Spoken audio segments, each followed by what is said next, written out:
Hi ladies, I'm having a slow morning. I've moved everything into this area of my studio, which gives me more space to bring people in to look at the mini quilter. So I have my Chariot carriage and the Rebel on the mini quilter right now, and I'm just going to demonstrate that for you, specifically because Jacqueline would like to see that and be sure that it really does work. I know it's not documented that it works, but the two bases, the base for the Chariot carriage and the base for the mini quilter, were, if not identical, so similar. So I thought, hey, let's give it a chance and test it out, and sure enough, it works. So let me raise up my thread.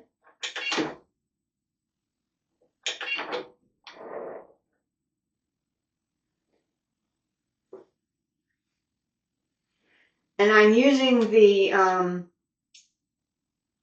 Finesse Classic, which I think is the new version of the thread. It needs to have tension just a little bit less than the regular, the original spool of Finesse I have. And I'm using a spool net because it's the kind of spool, it comes off too fast for the little Rebel to use without gnarling it up.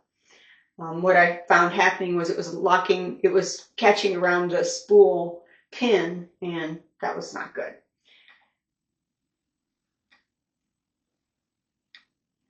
Oh, I haven't plugged that in. That's why that's not working. I did just move this all over here.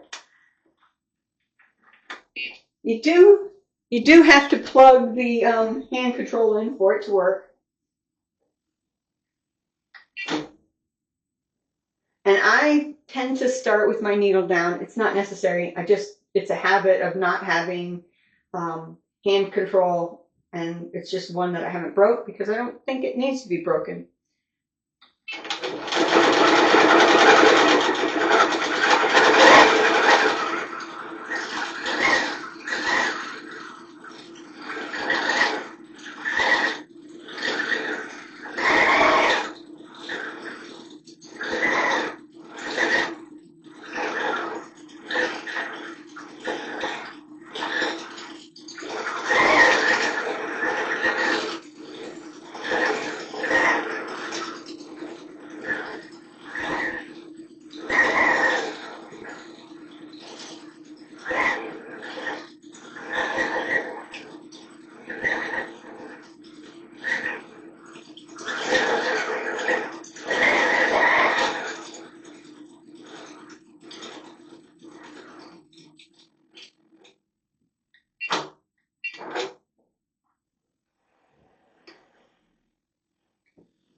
And you can see it works just fine. The stitches look great.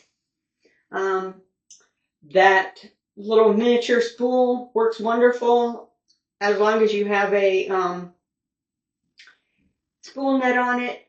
And if you'll just the ever so slightly loosen up the tension, works really well. And I'm happy with this setup. It's of course not a setup I would carry with me, but if I were working on a bunch of small projects and this is the setup I was using, I would definitely consider the Chariot carriage.